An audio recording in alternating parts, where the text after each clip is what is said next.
Inner size number 1 is called Take 6, Calm the Circuits. There it is.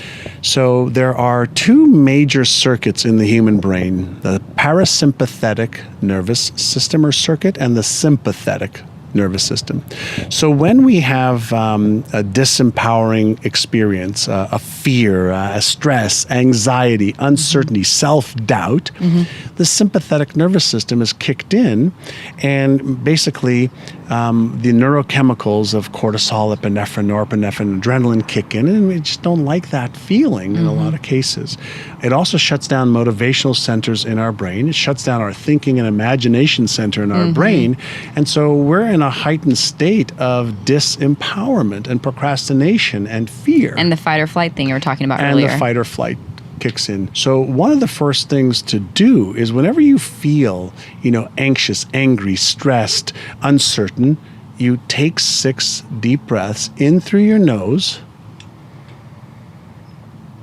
and then out through your mouth, but blow out like you're blowing out through a straw. So in through your nose, 1, 2, 3, 4, and then pucker your lips a little. And focus on the airflow coming out of your mouth for 4 seconds, 5 seconds, 6 seconds.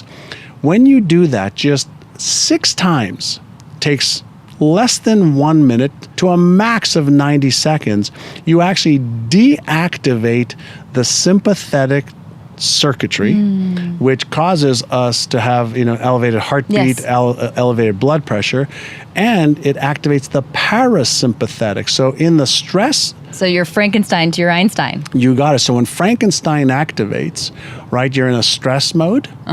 And to deactivate the stress mode, you do Take 6, Calm the Circuits, and that puts you in the calm and respond mode. So it's stress and react, calm and respond. Need motivation? Watch a Top 10 with Believe Nation. Top 10, I got a top 10. Got my motivation high for my top 10. Gotta learn from the wise women and men. All my life, like na na na na. For my top 10, top 10, na na na na. This one's for my top 10.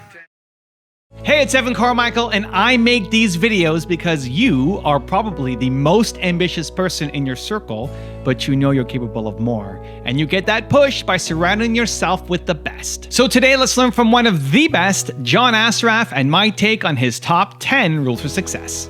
Enjoy.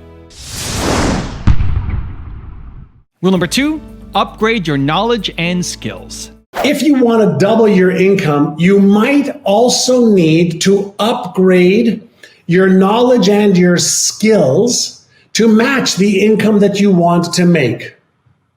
Do you think that maybe one of the 4 things you need is to upgrade your knowledge and your skills in order to match the income that you want to make? Would you agree that for every amount of income that you want to make, for whether it's in business, whether it's in investing in the stock market, whether it's investing in real estate, whether it's selling your knowledge or skills, to somebody else, that you need to level up your knowledge and skills to match the income that you want to make. I mean, that's the first way to upgrade your brain, to upgrade your income, right? So what it takes to earn $20,000 a year is different than what it takes to earn $100,000 a year, is different than what it takes to earn $1 million a year, or 10 million or 100 million. Would you agree that a 2x2 Rubik's Cube is easier to solve than a 3x3 Rubik's Cube, right? Well, what if the 2x2 represents the knowledge and skill you need for this income level? Let's just make the metaphor for this income level. And then the additional knowledge and skills and upgrading, knowing the algorithm for 3x3, because it's a little bit more complex, you need to upgrade your knowledge skills. But what if you want to go to a 4x4?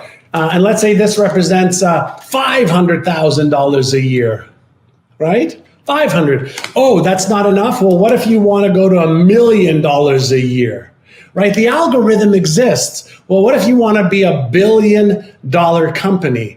the complexities change and the algorithms and the knowledge and skill changes, right? And if you don't have the knowledge and skill, then let me share with you what's happening in your brain. If you don't have the knowledge and skill, then there's a part of your brain called the limbic system, the emotional response system, that says, hey, if I don't have the knowledge and skill, then I'm going to be in a state of stress. And in a state of stress, right, I'm going to deactivate my motivational center, and I prefer to stay in my comfort zone instead of possibly failing and being embarrassed, or failing and being ridiculed, or failing and being judged, or failing and feeling like a piece of you know what. So what happens, right? So what happens is, in the absence of knowledge and skill, we actually activate specific circuits that deactivate motivation and our desire to behave in certain ways. So we procrastinate and self-sabotage. Every day, invest 1 hour on upgrading your knowledge and skill. Every day, invest 1 hour on upgrading your knowledge and skill in the area that will allow you to earn more income. Now, why an hour a day? Well, obviously we sleep for 5, 6, 7 hours a day, and you've got another 18 or so hours a day. So why not 1 hour to upgrade knowledge and skill? When you do that, do you think when you upgrade knowledge and skill, you gain more self-confidence? When you gain more self-confidence, does that give you more certainty? When you have more certainty, do you think that might activate your motivational center? Well, of course, these are all circuits in your brain. So one of the things to consider is, if you upgraded your knowledge and skills each day by 1 hour, at the end of 1 year, that's 40-hour weeks. 9 40-hour weeks. Imagine if you and I went to school today and we studied any topic for 9 40-hour weeks. That's 2.5 months of studying every day something. Do you think you'd get better at it? Of course you would. Rule number 3, retrain your brain. I started to retrain my brain at 19 years old, and it opened up the world of success to me in health, wealth, relationships, career, business, fun, experiences. And then I started to teach it to my employees. Yeah. In Remax, back in 1992, I hit a wonderful plateau where I hit $1.2 billion in sales. And people go, well, that's great. I said, but that wasn't the ceiling for what our possibilities were. And so no matter how much I trained, our real estate agents had 1,500 of them. We grew to 1,500. I may have had maybe 1,200 at the time. But we stopped teaching them how to sell more real estate. And we started working on retraining their brains, retraining their financial set point, retraining their expectancy point, retraining how they thought about prospecting, retraining how they thought about doing the high income and the high impact activities. And over the course of the next 4 years, we increased our sales by $3.3 billion. You what? Increased our sales by $3.3 billion to $4.5 billion a year in sales. Why? God. Because we reset the agent's expectancy point. The average real estate agent at the time was making about $30,000, $40,000 a year in the industry. Our agent's average was $128,000 per person, average. And I'm going back quite a while. Yeah. And then I did the same thing with bamboo.com. And we grew that from 6 people to 1,500 in 14 months, did 10 million a month in revenue in the 9th month, and did a successful IPO on NASDAQ. It wasn't because we were the smartest kids on the block, but we trained our team to think at a higher level, to be able to overcome the doubts and the fears and the anxieties that hold most people back. Rule number 4, be more mentally aware.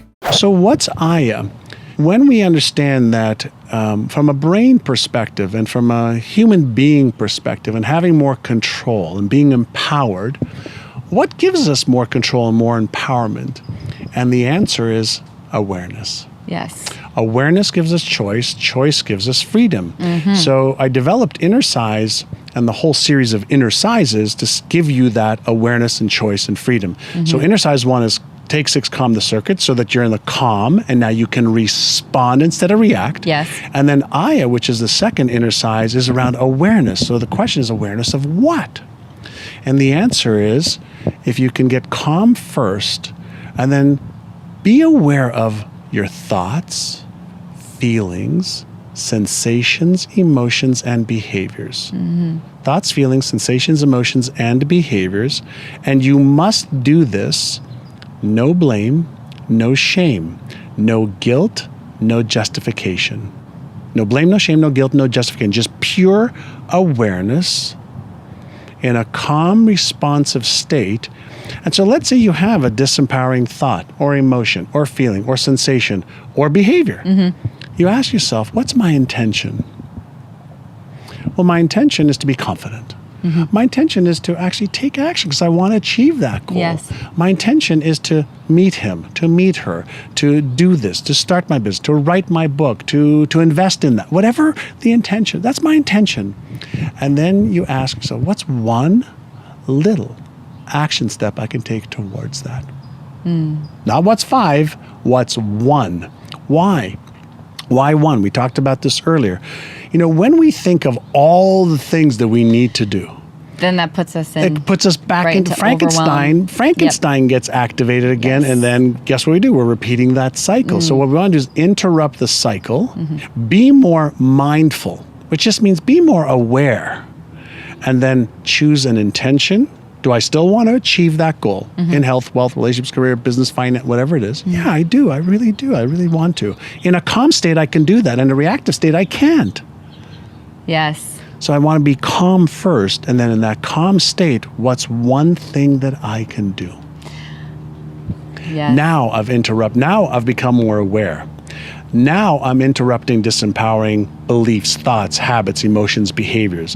Now I'm gaining confidence and certainty by taking one step, because now I'm building a new neuro muscle of confidence. Yes. I'm reinforcing a muscle of awareness. I'm reinforcing my intention muscle. I'm reinforcing my behavioral muscle.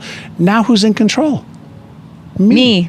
And the more I learn that I can be in control, regardless of thoughts, emotions, feelings, behaviors, what's happening internally of me or external of me, now I'm empowered. Yep. And in an empowered state, I get done. Hey, this is John Assaraf, and do you love good books? I love to read because there's so much wisdom in books. You get to take somebody else's knowledge, skills, research, pay $15, $20, and you learn so much. Now, I'm reading this awesome book called Built to Serve. Find your purpose and become the leader you were born to be. And one of my new friends, really smart guy, really great guy who serves a lot of people, Evan Carmichael, wrote it. And I'm going to read a little bit from chapter number 1. And I love this piece, and maybe it's because I just watched the series on TV on Michael Jordan, The Last Dance, which is really great, by the way, also. One of the things he says here is everybody has Michael Jordan talent at something. Everybody has a Michael Jordan talent at something. You just haven't found it yet. Or you have and you don't believe in yourself enough to go all in. To go all in, right? And you're a genius. I believe you're a genius. And so does he. You're amazing. You were not meant to live a photocopy of someone else's life. You were not created to wake up and do work that is below your capabilities. You have Michael Jordan level talent at something, and you need to uncover exactly what your purpose is and how you can serve and use the serve. So lots of pearls and gems and motivational pieces. Pick up Built to Serve. Evan Carmichael, rising star. Rule number 5, change your money story. How do you start to change your money story? First part is awareness. See, if you're not aware, you cannot change it.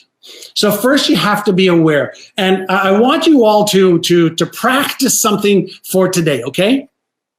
I want you to practice this. Ready? Practice being aware of your thoughts. Practice being aware of your emotions and your feelings. Practice being aware of what you're doing. But I want you to practice in this way. Don't blame yourself. Don't shame yourself. Don't justify why. And don't feel guilty. Okay, no blame, no shame, no justification, no guilt, just awareness. Once you are aware, then you can make a decision, a choice to change. So if you're aware of your limiting beliefs, write them down. If you're aware of your empowering beliefs, write them down. If you're aware of your disempowering emotions around money, write them down. Be aware of the choices that you make in your tipping, in the food choices you make when you're in a restaurant, in the clothes that you buy, and again, no blame, no shame, no guilt, no justification, just awareness. Then here's the game. I want you to just begin writing out a new money story. And I want you to do this. Start off your new money story like this. I'm so grateful and happy for the fact that I am now, and fill in the blanks, feeling, doing, experiencing, having, giving. Just write out a little story of your money story. And then what I want you to do every day for the next just 7 days, for 5 minutes, I want you to read that new money story, even though it's not real right now. And then I want you just to imagine, what would it be like if this was real right now? What would it be like? And I want you to feel that. Just use that as step one and see what happens. What will happen is you're going to do two things. Number one, you're going to get excited, which is great, but you also may hear this little voice that says, that's not true. You're not this. You can't that. And I want you to be aware of it without judging it, blaming it, shaming it, or justifying it. Just be aware of it and go, holy mackerel, listen to that little inner critic that is trying to hold me back. Rule number 6, win the money game. There are 5 things that you need to get really good at if you want to really win the game of money. 1, you have to get good at earning more money. And every day, you have to invest a little bit of time asking yourself this question. And this is, again, if you're really serious about earning more money. How am I going to earn more money today? And let's say you have a job. You say, great. How am I going to earn money outside of my job? It has to be a focus, because if it's not a focus, then you're not going to do it. So how am I going to earn money today, this week, this month? Number 1. Number 2, and these are the 5 pillars of financial success. Number 2, how am I going to manage my money better? Too many of you are spending too much money every month, and you are not managing your money, and you're spending the future instead of spending what you have or less than what you have, so you can really start focusing on wealth building, okay? So money management and creating budgets and sticking to those budgets is critical. Number 3, investing. One of the things I taught both of my sons when they were very, very, very young, when I gave them money, let's say I gave them $1. I gave them $1, and here's how this went. 10 cents you have to give to other people or causes that you like. 10 cents, I want you to save no matter what. And then 50 cents you can spend, and 30 cents put in your bank just in case something comes up that you want in the future. 10 cents giveaway, all right? 10 cents save in a never touch account or invest in a never touch account. 50% you can spend. So are you living within your budget? Are you living within your means? Are you investing even $1 a day to get into the habit of being an investor? Why? Because there's you working for money, and then there's money working for you. And if you develop the mindset of being an investor, over time, the law of compounding interest starts to work for you instead of you working for it. So you need to earn, manage, invest. Fourth thing you need to learn is, how do I protect my assets, whether it's my business, my home, my money? How do I protect my assets? That's a skill you need to learn. And then fifth one is all around debt. Now, there's terrible debt like credit card debt that you're paying 15, 20, 30% or 25%, interest that's compounded, okay? And then there's debt that you can get to invest, and you get more money from your investments than the debt costs. So you can borrow money at 2 or 3 or 4% or 5% and make 10 or 15 or 20%. And now you can make the spread. So that's using debt, but there's also getting out of debt. So there are two methods to get out of debt. One is to pay the credit card, for example, with the highest interest rate first, and you knock it down. And the other way is to pay a little bit off of each credit card so you know that you're making headway. Now, psychologically, it's different for each person. Rule number 7, don't master disappointment. It's actually a little bizarre in the neuropsychology arena. Most people would prefer to master disappointment because at least they're getting the self-confidence that they could be good at something. Yeah. So it's like, told you so. Told you I would That's fail. right. Told you. And it's a weird psychological phenomenon where mastering disappointment is actually safe and rewarding. And in a bizarre way, you can actually see why at least I'm good at something. And so I know that if I set myself up, to win, chances are I'm not going to win. So let me master disappointment so I have some self-worth and self-esteem. And so we become, I'm going to say many people become, because I don't want to do that. Many people become so used to mastering disappointment, that's their only source of feeling good about themselves. Rule number 8, have a why. As much as people think, the why is logical, so we choose what we want logically and some emotion. Our why activates the limbic system of the brain, the emotional center of the brain. If it's a why, let's say for us or our family, then it's a good reason why. But what if it's a why that's even bigger than that, and it's to help mankind? Now the why becomes a little bit more spiritual. Now the why becomes even a little bit more instinctual, because we are all connected. And when I help me and I help you, I help we and us. And that is a much bigger reason than just me. And we will do more for others and for humanity if we know that our life has purpose and meaning. Yes.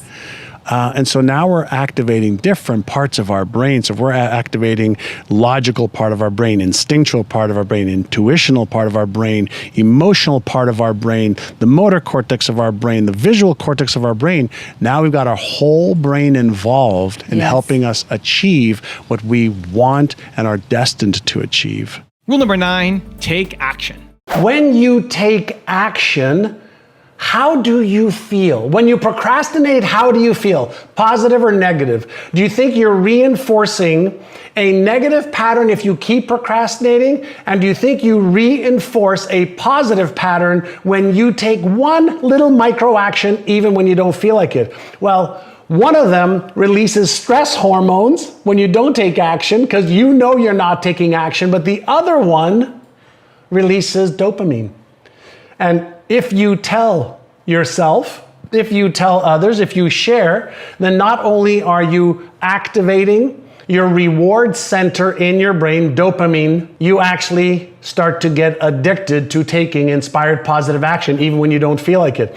Here is something to consider. When we are talking about procrastination, just think of it as a behavior, and my job, your job, is to interrupt the behavior ever so slightly and then create and reinforce a new behavior. And rule number 10, the last one before some very special bonus clips, is don't be ignorant. You, every one of you that's listening, is brilliant, genius, but ignorance just means I don't know. guess what your job is? Find the out. Because ignorance will spoil and kill your dreams. It'll spoil and kill your potential. And you will feel like there's something wrong with you, because all around you, you're going to see people are succeeding way ahead of you. And you're going to wonder, like, what's wrong with me? What am I doing that's not right? And the answer is you just don't understand. You know, I keep these Rubik's Cubes on my desk. Yeah. You know why?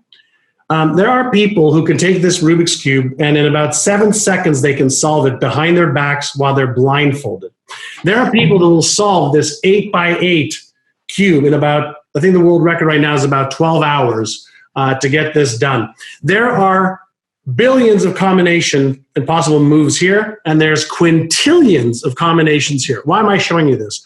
Because it's all about pattern recognition. If you understand how to recognize the pattern, how to get, 4 of the colors onto one side, that's the beginning of the pattern. Well, guess what? Success is a pattern. Being healthy is a pattern. Being wealthy is a pattern. Being in a great relationship is a pattern.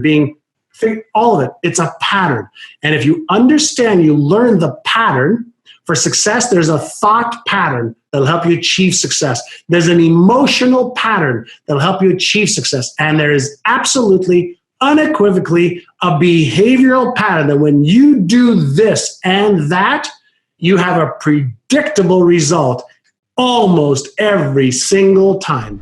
Now I've got a really special bonus clip that I think you're going to enjoy. But before that, it's time for the question of the day. I want to know, what was your single biggest takeaway from this video and your plan of action for the next week? The science says that when you just watch a video, you get motivated, you get inspired, you have a 35% chance of following through on your goals. 35%! That's not enough. That's not enough just to get motivated. Believe Nation, we're here. You're here. Today matters. You're an action taker. When you commit to a plan of action of when and how you're going to follow through, when you write it down, you have a 91% chance of following through. And when you commit publicly to somebody else, it jumps to 95% chance. From 30-something% to 95% chance of you following through. Believe Nation, we need to make this happen. So question of the day, your single biggest takeaway from this video and your plan of action specific for the next week. Put it down in the comments below, and I'm going to show on screen sometime next week to celebrate you. Let's say, you and I are buddies. We want to start a business, or we have a business. Come on, let's crush it. All right, let's do this thing. Let's triple our income this year. Let's make 30% more net revenues. Let's travel the world. Let's live this lifestyle that's amazing. And we get excited, right? So we go, oh yeah, oh my God, that's great. Let's do this. High fives all around. Dopamine's released. We feel great. We shared with our friends. We release oxytocin. So we bonded. Oh my God, I love you and you love me. And we feel great. We're going to conquer the world. And that happens all the time. But let's say that underneath the hood, there's a fear of, I'm not smart enough, or I'm not good enough, or what if I fail and I embarrass myself? What if I succeed and I can't maintain it? What if I'm ridiculed because I try so hard and my friends will laugh at me? There are 50 different types of fears that are almost in everybody's memory bank that gets brought up to the surface. And when the fear circuit lights up, which is bam, automatically within either moments, hours, or days, when you start realizing, holy, what is it going to really take to double or triple my income and to take the time off that I want? As soon as that happens, when the fear circuit lights up, then the system, the neuroelectrical chemical system floods with epinephrine, cortisol, and norepinephrine. What is that? Those are just 3 of the 100 chemicals in the brain that are part of the stress response system. Whenever you and I and everybody watching or listening thinks about or feels that there is potential danger, potential pain, whether it's emotional pain like being embarrassed or ashamed, or financial pain like not being able to have enough money to pay for my food or for my burger or for my cocktails or for my rent or my car or my airline ticket. If there is real or imagined possibility of discomfort, pain, the brake on motivation slams shut, and we start to procrastinate. So we have this incredible system that can give us this motivation, the motive for action to go forward, but we have to temper it with our ability to recognize the trigger and the sensation in our body called a feeling that the non-conscious processing part of the brain that gives us this emotion called fear. All fear is processed at the non-conscious level of your awareness and then gives rise into the frontal lobes of the feeling that your body has. The average person that has not been trained feels fear and puts the brake on and goes and retreats into what they're comfortable doing. The successful person, either they may be genetically wired to understand feeling fear and doing it anyway, and turning their fear into fuel, but that's not the majority of people. That's why 90+% of people fail and stay in that position. But you can take that fuel, that hypersensitive rocket fuel, I call it, and utilize it to actually motivate you faster, further than you ever got before. Yeah. Fascinating systems. If you don't know how to use them, too bad. It's like not knowing that a gun has got bullets in it and you pull the trigger. Holy, just blew my brains out. Not that you'd be able to, say that. They'd be like game over. But ignorance is not your friend when it comes to neurochemistry. A lot of times when we are focusing on what we've lost or what we're losing, we're not focusing on what we've gained. A lot of times we're focusing, on what's possible as a result of this. We tend to monofocus, right, on either good or bad. I like it, I don't like it. It tastes good, it doesn't. It's hurting me, it's not. Well, what if you could learn how to observe both? What if you could observe the law of polarity in its entirety that says you cannot have an electron without a proton, an in without an out, an up without an down. You cannot have that on this planet, in this universe. So is it possible that with just a little bit of training, whether it's mindfulness or meditation or awareness, you can be sad, you can grieve, and be joyful and happy at the same time? See, it's when we are afraid that we're losing something that we've got that Frankenstein brain of ours saying, what if, oh my God, oh my God, oh my God, oh my God, oh my God. And when we are in that state, we can't be focused on what are we going to do about it. Now, in a grieving state like with my mother, the only thing I want to do about it is make sure that we respect and honor her life and my brothers and sisters and my dad, etc. So I need to focus on that. And when we're talking about, a business going under, a relationship, that's unraveling right now, if you're focusing on all of the disempowering emotions and circumstances, you cannot be focusing on the solution to that possible problem. So you have to learn how to manage the emotions. And for those of you who don't know what that's like, I want you to imagine, I just got really mad and that's so funny. A Hollywood actor or actress learns that they are not their emotions, they have emotions. Now, everybody's going to grieve differently, but I want people to understand that you don't have to be disempowered in grief. You can be empowered in grief. And everybody's going to do it differently. And some people are going to go inside, some will go outside. But we have the ability to frame things in ways that empower us and gives us the best chance to move forward instead of being a victim of it. And all I'm saying is consider that you have way more power than you are displaying in your emotional management, in your focus, in your awareness, and in your behavior. And you can feel the entire spectrum of emotions. Totally cool with that. but are you being constructive versus destructive in your behaviors? Cognitive priming, right? So what's cognitive priming? So think about this. When a baby is learning how to eat, okay, what does, mommy or daddy do? Mommy or daddy, takes the spoon and, she puts it in the jar. She pretends to eat it herself. And then she puts it into the baby's mouth. Open the mouth. And she puts it, and she does that to cue the baby's brain of what to do. So she pretends she's doing it herself. She gets the baby to do it. And through this repetition, a baby will learn spoon in the hand, in the jar, spoon has food on it, mommy's opening her mouth, she's bringing it to me, open my mouth, I put the food in my mouth, and, oh, this yummy thing feels so good, yum, yum, yum, yum, yum, yum, yum, right? And mommy and daddy go, num, num, num, num, num, so eat this food. And so if you think about what's actually happening, we're getting the motor cortex of her brain going, we're getting her taste buds going, at a certain point we'll put the spoon in her mouth and put her hand in the jar so that she could do it for herself. So we're priming her through visual cues, through auditory cues, through taste cues, right?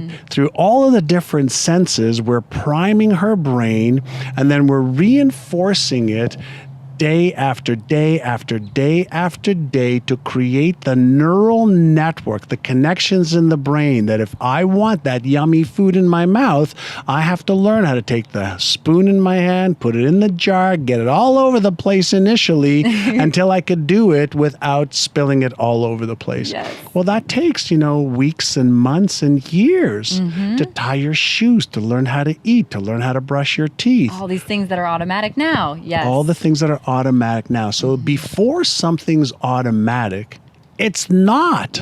Yeah, and it can feel really uncomfortable. Right. So let's take a disempowering belief that you have. I'm not good enough. I'm not smart enough. I'm too young. I'm too old. I'm female. I'm male. Whatever it is, you have a disempowering belief. It's nothing more than a pattern in the brain. So somehow, a pattern that wasn't there before got there. Right? Who told you that? Your parents, your teachers, your brother, your sister, your best friend said, you'll never amount. Like, who did that? It's really irrelevant. But if the pattern is there and it's a dominant pattern because you've believed it for 20, 30, 40 years, whatever the case might be, and it's been reinforced, what does brain science say about how do I get rid of it? And it says, well, you'll never get rid of it, but you can deactivate it. Okay. How do I deactivate I like it? where this is going. Right? How do I deactivate it? So every time I catch myself saying I'm not good enough, or fill in the blank, take any limiting belief, and anytime you catch yourself saying it or feeling it, what if you said to yourself, stop. In the past, I used to believe that, and now I believe I'm more than good enough. In the past, I used to feel like I'm too young, but now I can use my age as a benefit to achieve that goal. Any limiting belief, we can do one of a couple things. We can say, in the past, I used to. And so what we're doing is we're not saying, no, stop that. We're not reinforcing a limiting belief by trying to fight it. We acknowledge it's just a pattern. Embracing it. And just say, in the past, I used to believe that, and now here's what I'm choosing to believe. So now what I'm doing is I'm taking an existing neural pattern and I'm changing the pattern. I'm taking away its energetic force by adding new words that I'm choosing now versus the ones that were given to me or the ones that I felt when I was too young to actually change it on my own then. So now I'm paying attention to my self-talk. I'm paying attention to the inner critic. Do we have to develop trust and rapport first? If I don't trust you and I don't have any rapport with you, I will not pay attention to your brand. So, hey, Philip, right? So I have to come up with a way to build trust and rapport first before I do anything else. So how can you build trust and rapport with people who don't know you or like you or trust you yet? So how can you build trust and rapport first? right? How do you build trust and rapport first? And the answer is, come on, I'm reading all your comments. Give away some of your expertise. Give away some of your knowledge. Give away some of your best stuff. Thank you, Victor John. Give away your techniques, your tools, your advice. And so here's my question for you. How can you, and ACE mantra or as mantra, how can you give away stuff to people who need what you have? So think about your brand and ask yourself, the people who may want to buy my products or my services, my knowledge, my skills, what is it that I could give the people that need some help right now? So can you give them tools, tips, techniques? Can you do Q&A sessions to answer their questions? Can you give them infographics? Can you give them videos? Can you give them something written? Can you give them something to make them feel like they like you, trust you, and they maybe want to do business with you? So you have to make, let me just make sure I use the right word.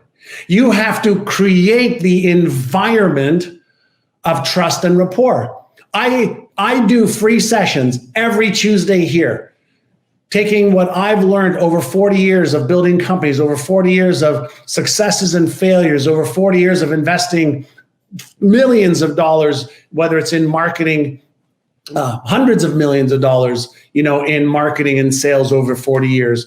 I give away a lot of free stuff, whether it's on my YouTube channel, on LinkedIn, on Instagram, on Facebook, wherever it is. I give away a lot of free stuff. I was really fortunate when I was 19 years old.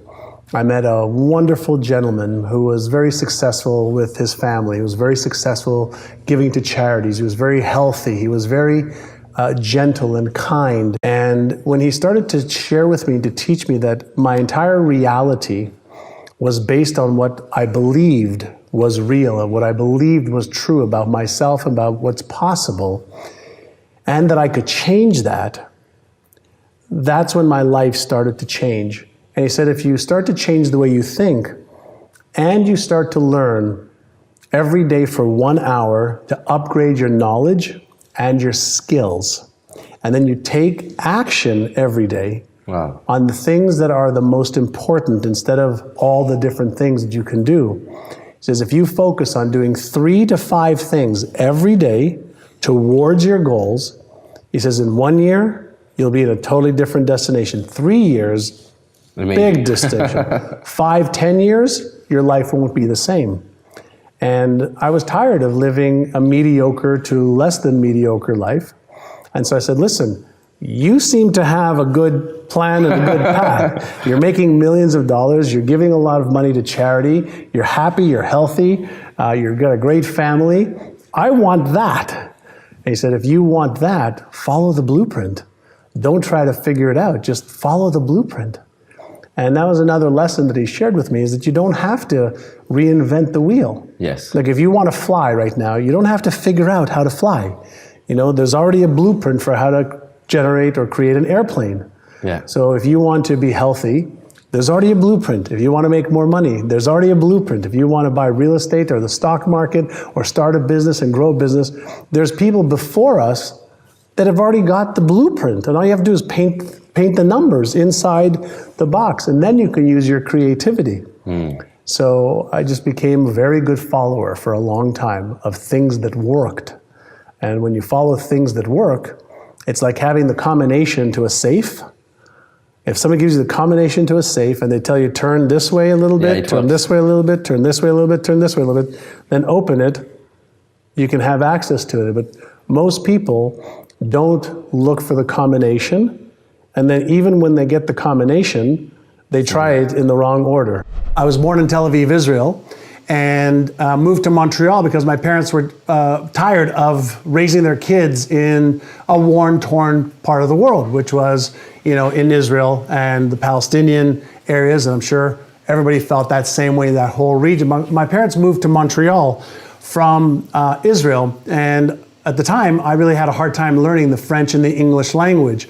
And I developed some, I guess, self-esteem issues that I wasn't smart enough or as good as the other kids because I couldn't communicate when I was really young. And then I got into a lot of trouble as a young teen. From the age of 12 to 17, I got into a lot of trouble with the law, mostly because I had low self-esteem, if you can believe that. I did at the time. The law of Goya is simply get off your ass. So if you think and you believe and you emotionalize, and you visualize, and you create your plan for how am I actually going to achieve this? So what do I need to do? When am I going to do it? How specifically? How am I going to tweak it, measure it, and iterate it so that I'm consistently making progress? I learned the value of progress versus perfection. None of my mentors ever had me focus on perfection.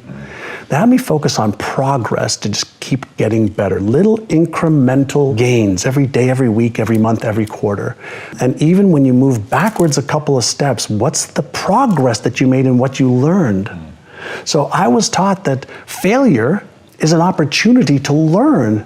And I was also taught to disassociate me being a failure from failing. When you start talking about my brain, it's an organ. It's like your heart is an organ. You can speed up your heart. You can slow down your heart. You can, speed up the brain waves in your brain. You can slow them down. You can tune in. You can tune out. Yeah. We haven't been given the user's manual for the most powerful tool that we're aware of. That's right. And so the great news, I know you being an athlete and a successful businessman, you have discipline. You cannot you can't achieve results without some kind of discipline. Exactly. And so we know that there's some fundamental truths to achieving success. And every successful person will tell you, and Jim Rohn I know you love Jim Rohn. He said, you either pay the price of discipline or you pay the price of regret. Discipline weighs ounces, regret weighs tons. That's good. But the thing is, can you teach discipline? The answer is yes. How? But you have to have a willing participant. And if the participant's reason why is big enough, if they know I want to achieve X, and the reason why, the motive for their action, motivation, the motive for their action is a reason beyond just themselves, chances are they will do more to achieve that success than if it was just left up to their own. But there are some people that are born, with incredible drive. They just have this insatiable drive, and they'll just, I'll do whatever it takes for the things that I want. And there's other people that want things, but they just don't have this insatiable drive. And this is where, as much as I hated school, I love to use school as an analogy. Yeah. In the game of life, whether it's health, wealth, relationships, career, business, spirituality, fun experiences, you have to decide what level of the game do I want to play at. Is it the grade school level, the kindergarten level, the high school level, the university level, the pro level? Because each one of those levels requires a totally different mindset and totally different skill set. They're building blocks on each other, but if you are extremely talented, but you're not prepared to practice and rehearse and drill and fall and fail forward to the next attempt, you will never make it as a pro. You will never make it as a pro business person. You'll never make it as a pro husband or wife or athlete or musician. You just never will. So just get used to that if you're not prepared to pay the price. If you are prepared to pay the price and you have the aptitude and the talent, now we're talking about there's some real potential here. And what we don't know is, what's in your heart? Like, what is the fire that stirs you, that you wake up saying, I will do this even when I don't feel like it. I will do whatever it takes to overcome my temptation for mediocrity, my temptation for excuses, my temptation for reasons and circumstances to hold me back. I won't allow those to be in my way. And if you have that within you, you'll achieve whatever you choose. Right. And so the question you asked before is, how do you develop that? Start small. Yeah. Start small. So if you don't have discipline, show yourself that you can give yourself one command and one follow through. So you know what? Right now I'm going to get up and I'm going to do 2 push-ups. Right now, not like later, now. Can you give yourself a simple command, one sit-up? Right now, I'm going to go get a glass of water. You start with something ridiculous. I learned many years ago, reduce it to the ridiculous. So if I reduce it to the ridiculous, and I start that, I say, can you do that? Great, will you? Because that's the difference right there. That's the razor's edge. The people who can, will you? Will you? Yeah. Great, when? Now. Yeah. Right. So if you develop that skill, and specifically from a brain plasticity, a neuroplasticity perspective, as soon as you do that, you give yourself a command and you take the action, you have just created a neural pattern that you can give yourself a command and take action. Now, that may just be one time. Well, what if you did that every hour by putting a little bell on your computer? And every hour, like if my computer was open, I'd have every hour it would say, it's 12 o'clock, it's 1 o'clock. And Really? I'd take 60 seconds just to be in control of my mind. 60 seconds, I don't care where I am. Stop what you're doing. Stop, take 6 breaths, Breathe. just get centered. Am I on track? Am I off track? Am I doing something I shouldn't be doing versus a high impact activity that I need to be doing? Every hour, I've trained myself to just reset. I didn't always do that. So I just started with 1 a day. Right. Then 2. Sure. Then 3. Then it was working so well, I said, great, let's do this every hour. The first thing that you have to ask is, what are your highest values? So for me, for example, my number 1 highest value is God. My number 2 value is my health. My number 3 value is my family. My number 4 value is contribution to the lives of others. My number 5th value is fun. So every day when I wake up, I think about what am I doing today to connect with God? For me. Yes. Just for me. It doesn't have to be, it's not religious, it's just for me. Then what do I need to do every day to make sure that I'm healthy? What I need to do every day to make sure that my family and my dear close friends who are part of my family, that I have the relationship that's rich. Then contribution. How do I use my passion, my gifts, my stories, my things I've not done well, things I have done well? How do I share that with the world? And in doing that, I feel good. And then I have to have fun. And so if I do those 5 things every day, then at the end of every day, I've had a great day. And if you have a lot of great days, then you end up with a really great life. And that doesn't mean that you don't have ups and downs and things that don't work and trouble that happens and things that come up. But if you keep your focus on what's important, then the rest of the stuff is really inconsequential. And there isn't 100 different things you have to do. There's 2 or 3 things in each one of the areas that's important to you that when you do those every day, you're so far ahead of the curve. Let's say you have a fear of public speaking. Is it really a fear of public speaking that you have? Or is it a fear of getting up on stage and being embarrassed, ashamed, ridiculed, or judged? Let me take you to another type of fear. Being buried alive. Can you imagine for just a moment if there was an earthquake or there was a natural disaster and somehow you were buried alive? Wouldn't that trigger this crazy amount of fear of dying while you were buried alive? Now, why am I taking you there? I'm taking you there because fear is a subconscious trigger whenever we feel threatened. And the threat could be a threat for our very lives. And when that happens, we move into one of 4 modalities. And modality number 1 is we try to fight this feeling. Number 2 is we freeze because we're in such shock. Number 3, we may faint because of the neurochemistry that the fear causes, or we might run away if we can run away.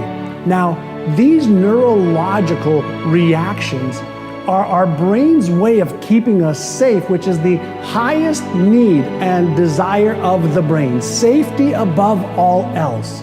So when we are looking to achieve a goal that we want to achieve, and it doesn't matter if it's, to start a business or grow your business or leave a relationship that you're not happy in or a job that you're miserable in, whenever we think about the actual behavior that is required to achieve that goal. Once we get motivated in doing that, that's part one of how our brain works. But right after that, our brain has to analyze if there's any real or imagined danger associated with taking that action step. So if you are going to leave a relationship that you're not happy in, your brain is going to activate the memory circuits and discover what's in there that may have caused you pain and suffering in the past. And when that happens, whether it's a relationship you want to leave, a job that you want to leave, a goal you want to achieve, your brain is always analyzing, is there any danger here? And when there is real or imagined danger, the amygdala part of the brain, the emotional response center in the brain, is going to fire off an amazing amount of neurochemicals like cortisol, epinephrine, or norepinephrine. And it's that rush of those neurochemicals that causes this emotion, energy in motion, we label as fear. Now, once you have that rush of neurochemicals in your bloodstream, that actually gives you an enormous amount of energy. But what most people never have learned how to do is how to take that energy and channel it to action versus to fighting it, freezing, or running away. When you recognize a fear, I want you to do this. It's called exercise number 1. It's called Take 6, Calm the Circuits. When fear neurochemicals are released in your brain, you've activated the fear or stress response center in the brain. When you just observe the emotion called fear through being quiet and breathing 6 times in through your nose and out through your mouth like this. You take a deep breath in for 5 seconds.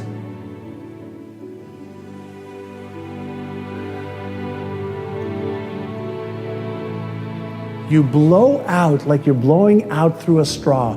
And if you do this 5 seconds in, 5 seconds out, 5 seconds in, 5 seconds out, with 6 to 10 breaths, you're going to deactivate the fear response center, and that actually is going to reactivate your thinking center in your brain so that you can move on to exercise number 2. Exercise number 1 is Take 6, Calm the Circuits. Exercise number 2 is called AYA, A-I-A, and that stands for Awareness, Intention, Action. So here's how you do this. After you do the first exercise, then you move to exercise number 2, and then you ask yourself in a calm, relaxed state, what am I thinking right now? What am I feeling right now? Am I calm or am I tense? Am I breathing deeply or shallow? Is my heartbeat fast or slow? And in this state of calm awareness, as you deactivate the brain's fear or stress response, you can observe what you are feeling and what you are thinking and what you were doing, and then you can ask yourself the next question, that is the I. What is my intention right now? Is my intention to move forward, or is my intention to stay in this fearful state? And chances are you're going to say, well, I really want to move forward. And then you ask yourself, what is one action step that I can take to move forward towards my goal and dream? So this is how it works. After you do the exercise number 1, to calm the circuits and to deactivate the reactive state that fear causes, and then you move into the second exercise called AYA to move into the responsive state, awareness, intention, action, now puts you in control of being aware of the fear, being aware, of what you've been thinking, and then being at choice of what you want to do. So when you combine these 2 exercises, you are now reconfiguring the neural network in your brain around the goal that you want to achieve, and instead of allowing the real or imagined danger to control you and to stop you dead on your tracks, you take one action step in a calm state And that rewires your brain so that the same reaction doesn't hold you back anymore, and that you are now able to use fear as your fuel for success. Is your financial governor holding you back from doubling or tripling your income in the next 6 to 12 months? Now, you may be asking, John, what in the world is a financial governor? And I'll explain it this way. Many years ago, when the car companies were building engines that were faster and stronger and more resilient, cars could go 200, 250 miles an hour, some maybe even to 300 miles an hour. But because of laws in Europe and in the United States, these governors were put on the engine so that the car, even though it can go faster and perform even better, it was limited to about 155 miles per hour. So here we are, we have these cars that can go extremely fast, but for obvious reasons, to conserve on gas, to be able to have more safety on the roads, and to keep us generally all driving around the same speed limit, we created these governors to put on engines in order to limit the speed at which the car can go at. Well, what does that have to do with you earning more money, you accumulating more wealth? And the answer is everything. If you understand that you have a conscious brain that wants to set goals, but you have a subconscious mind that is going to limit your thoughts, emotions, feelings, and behaviors to what you are governed by, which is your subconscious mind, then here's one of the things that we have discovered. People who make $30,000 a year or $50,000 or $100,000 or $500,000 a year or $1 million a year or more, their financial governor is set at a totally different setting than somebody who's earning less. So why does this make a difference? Well, it makes a difference because there's a part of your brain that chooses the goal that you want to achieve, and there's another part of your brain that's responsible for everything else, your thoughts, emotions, feelings, and behaviors. And so if you don't have coherence between these two parts of your brain, if you don't know how to remove the governor and reset it, chances are you're going to have goals and dreams, financial ones and even lifestyle ones, that you're not going to achieve, not because you're not capable of doing it, it's just because you are wired, set, conditioned, programmed, whatever you want to call it, to earn the income you're earning right now, and maybe a little bit more each day, each week, each month, versus doubling or tripling or quintupling your income. Now, let me give you a different visual for this that'll hopefully cement what I mean. Let's say you're in a room that has a thermostat in there, and the thermostat is set to a nice and comfortable 70 degrees, and you feel nice at that temperature. What happens if you open up a window, and let's say it's winter, and cold air comes in? Well, what happens is the mechanism in the thermostat that picks up what the temperature is in the room picks up a deviation that cold air has come in the room. And what does it do? It sends a signal through the electrical system for the heater to go on so that the room gets back to 70 degrees. That's called a cybernetic mechanism, a control and respond mechanism that occurs in machines that we create them in, or in animals like us. So whether it's hot air coming into a room or cold air coming into a room, any deviation from the set program activates the air conditioning or the heat until the program and the room are one and the same. That is a cybernetic mechanism, as I mentioned, and here's what happens in us humans. If you're used to earning 30,000 or 50,000, 75, 100 or 200 or more, or you are used to a certain lifestyle, any deviation up or down from that setting, that comfort zone, that programming, kicks in your nervous system so that you either turn up the jets and earn more based on what you're used to, or if you do really well for a week, a month, a quarter, you actually back off and sabotage your success until you meet the setting that you have in your mind. That is how a governor works in a car. That's how a governor works in your brain. So if you want to double or triple your income in the next 6 months, 12 months, 2 years, doesn't it make sense that you should reset your financial governor, the expectation point, the programming, the conditioning? Well, of course it does. What I've seen in my years of training, whether it's salespeople or entrepreneurs or individuals to make more money, is the ones that think that they could do it just by gaining more knowledge miss the point, because there's a part of our brain that gains more knowledge but doesn't change behavior. What you have to do is reprogram your financial set point, your conditioning, the expectation point. And when you do that and you create this coherence between your goal and your dream and your subconscious programming, that is when your behavior starts to change. That is when fears dissipate. That is when you stop procrastinating. That is when you take inspired action and you don't sabotage the success that you are achieving. So, in order to achieve your goals and dreams, you have to reset your governor, reset your financial thermostat. The fascination that I have is around living in a world right now where we have access to all the how-to.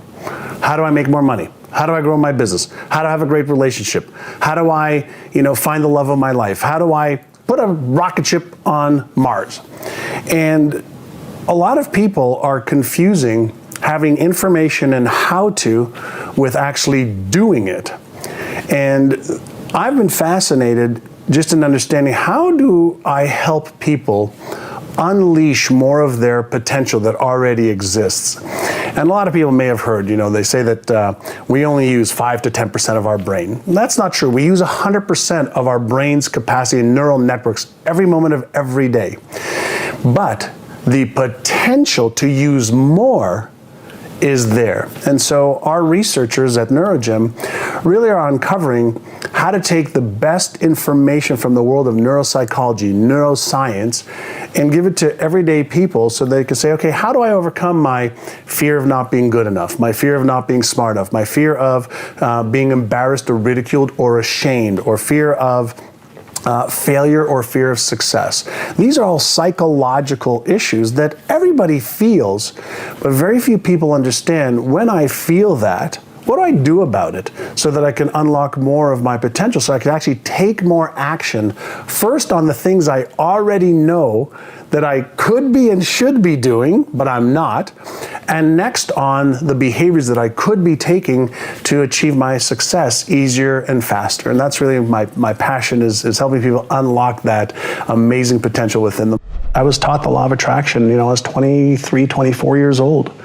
Also at a real estate conference, they were talking about this law of attraction thing, that there's this energy, everything's made up of energy. I am energy, you are energy, and my thoughts, create this resonance between what I attract and what I don't. I'm like, oh good, I like that. I want to attract more of the good stuff, right? And so I bought in. I bought into stuff that just made sense to me, but then I was a voracious student. I wanted to understand how. Explain to me how it works. If somebody tells me visualize, I go, why? How does it work? If you ask me to visualize, why does it work? Why should I invest my time on that versus something else? If you're asking me to use affirmations, how specifically, why, how does it work? If you're asking me to emotionalize, well, what's happening in me that tell me I need to create these false senses of feelings? I want to know why it works. Are you interested in achieving that vision for your life? Are you interested in achieving those goals, or are you committed? Are you interested or are you committed? And I didn't know what the difference really was at the time. And so I asked him, Mr. Brown, what's the difference? And he said to me, he says, if you're interested, you'll do what's convenient. If you're interested, you'll use the fact that you didn't like school and you didn't do well in school to control your thinking and your self-esteem. He said, if you're interested, you'll come up with stories and excuses why you can't achieve those goals and dreams that you shared with me. You'll come up with stories and excuses as to why you don't want to do the work necessary to grow and to learn what you need to learn. He says, however, If you are committed, he says, you will do whatever it takes. You will upgrade your knowledge, you'll upgrade your skills, you'll become who you need to become, and you'll learn from whoever you need to learn to be able to achieve those goals and dreams. So, lesson number 1 is no matter what goal or vision you have, ask yourself that question, okay? Are you interested in achieving that goal and dream? Or are you really, really, really committed and willing to do whatever it takes? When I was 19 years old, okay, when I had a mentor, a man who was in his 50s, very, very successful, he agreed to mentor me and to teach me what he knew. And so he sent me home with some paper. And on the paper it said, what do you want to achieve in your health? What do you want to achieve in your relationships? What do you want to achieve financially? What do you want to achieve charity? What do you want to achieve as far as experiences? When do you want to retire by? How much money do you want to make? Wow. He asked me about 10 pages of questions. And at 19, I had no idea. Like, how much do I want to make? I want to make enough to pay my bills. I want to make enough to, just eat well and then have some fun. I want to go drinking with my friends. I want to go party and travel a little bit and pay for my apartment and a nice car and things like that.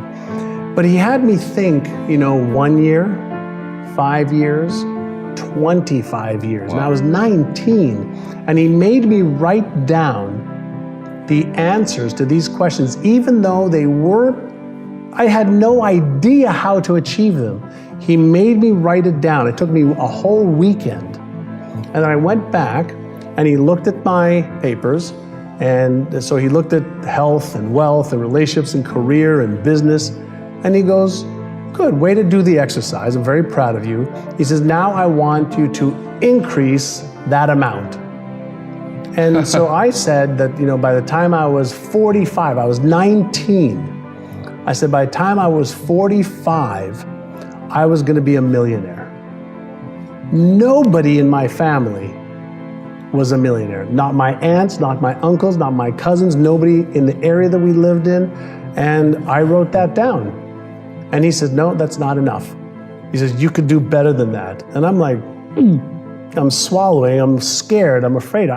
How am I going to become more than that? How can I have all of this? He says, don't worry about the how right now. You worry only, and not even worry, but you write down what you want. And so I went back home and started to write again. And took another, half a day to redo my goals. And he said to me, great, now in order for you to achieve those goals, what do you have to believe? Wow. I said, well, I have to believe that I can. I have to believe that I deserve it. And even though I didn't believe that I deserved it, he said, what would you think you had to believe? I have to believe that it could be done. I have to believe that I could learn the skills. I would have to believe. So he made me write out what I would have to believe. Good question. And then he said, great, what do you think you would have to do every day? Wow. Amazing question. Well, I guess I would have to come to work every day, and I'd have to really get good at what I'm doing, and I'd have to learn more than I'm learning right now because I hated to learn back then, and I'd have to, gain more skills, which I didn't have any. The only thing I was good at was I had an easy time talking to people like I am with you now. And he said, great, well, let's make a list of all of these things, and let's come up with a plan to do this. He said, so every day, let's look at some beliefs. And so every day he would have me look at my goals. And I would sit in my chair and I'd have my goals, that he had me write. And I would take my fingers, which he told me to touch my goals, so that I would send a message to my brain as I was reading it and seeing it to reinforce the goals that I wrote. Then I would read the beliefs that I needed to have. I have all the intelligence I need to achieve these goals. I can now acquire all the skills to achieve these goals. And I read about 20 or 30 different beliefs every day. And for the first month or 2 months, while I was reading all of this, in my head, this one word kept coming up. You know what the word was? Because as I would read it, my brain would say, that's not true. And he told me that my brain would try to talk to me and tell me it's not true. And he said, if you keep doing it over and over and over again, your brain's going to get tired of telling you it's not true. And especially if after you do this, you take some actions to upgrade your knowledge, upgrade your skills, you'll develop more confidence and more certainty. So he taught me how to use the telephone to make telephone calls to people to see if they were interested in buying a real estate property or selling their home. I was in real estate at 19. And you know, for the first month it was hard, second month it was hard, the third month it was hard, but as I got better and more comfortable at being on the telephone, talking to people that I didn't know, that I thought didn't want to hear from me or talk to me, I found one person, then 2 people, then 3 people, then 5 people who said yes. Because as I became more comfortable, as I became more skilled, as I gained more knowledge, people received me differently. And in my first year, I made $30,000. I was 19, which was $5,000 more than my father made as a taxi driver. Wow. Then he started to upgrade my skills a little bit more. And he started to teach me some very specific things to do in real estate. And in my second year at 20, I made $151,000. Wow.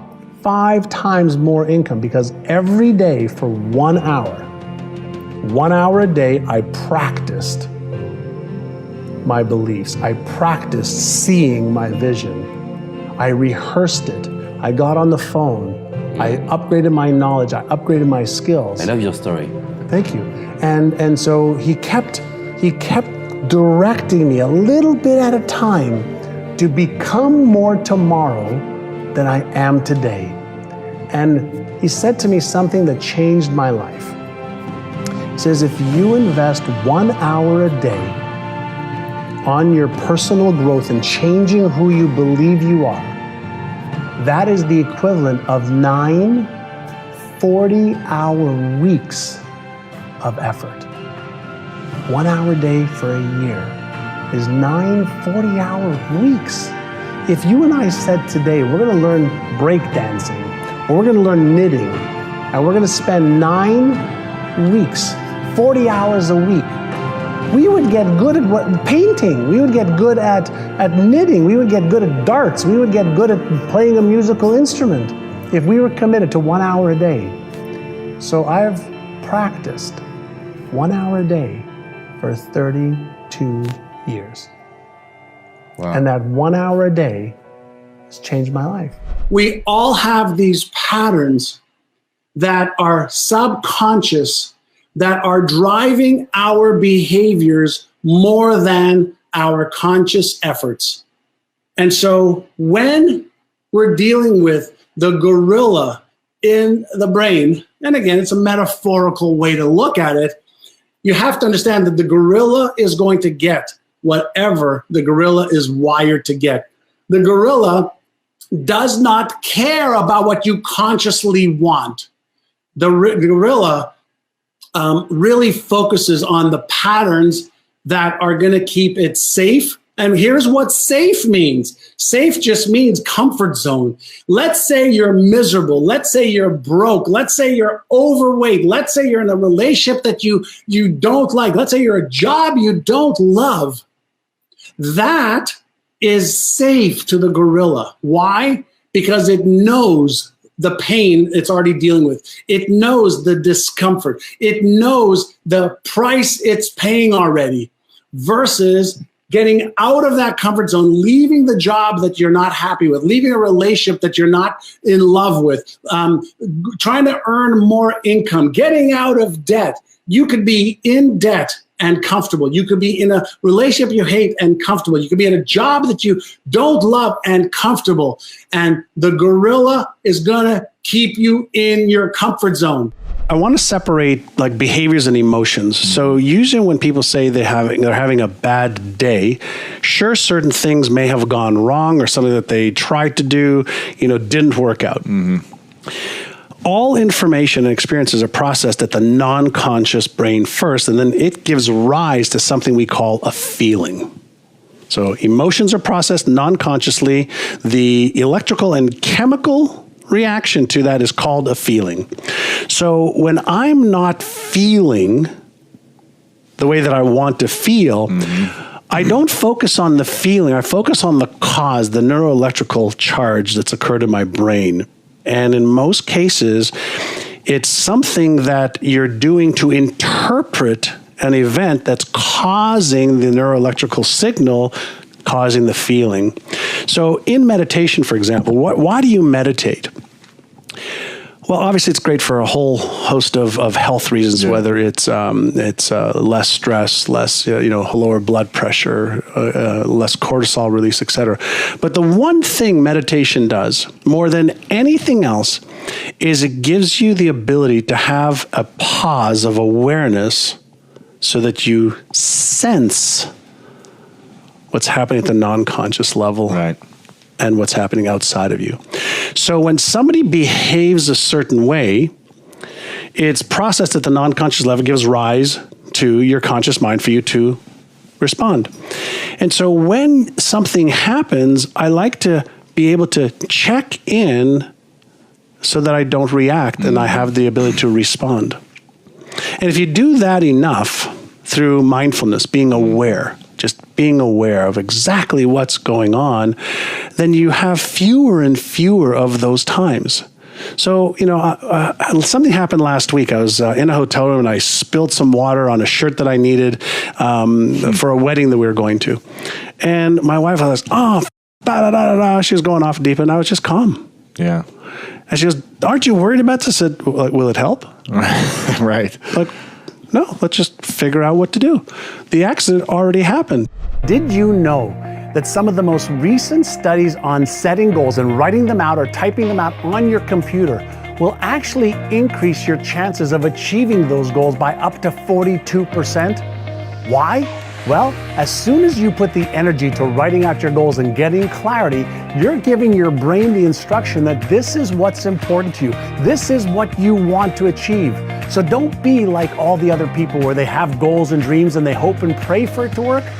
Be the type of person who sets her goals or his goals in writing and then focus on that every day and you'll achieve more of your goals.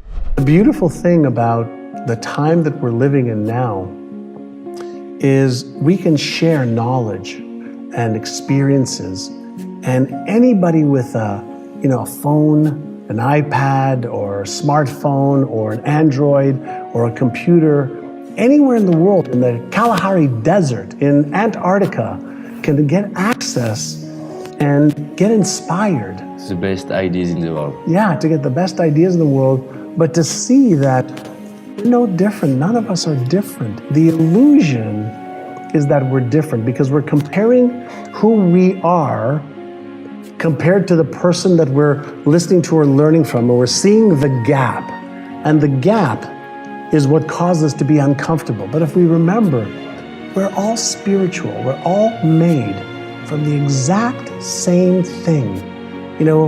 If you think about the human body, it's made of hydrogen, oxygen, nitrogen, carbon, helium, there's elements. Well, we came from the furnaces of stars. You can't have carbon, in the human body that didn't come from the inside of a star. Helium and hydrogen is what the Big Bang was initially made up of. And then as all the gases coalesced and created stars and then galaxies, we became, our flesh and blood and everything that we became, the organism, has come from the universal intelligence. That's why we're all connected.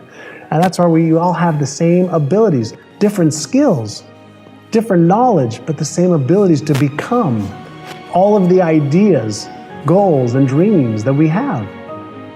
And so we just have to say, that is what I want to trade my life for. And even though I don't know how, even though I may not feel totally comfortable or confident, or I'm lacking certainty, let's get on the path. And then we can change the world together.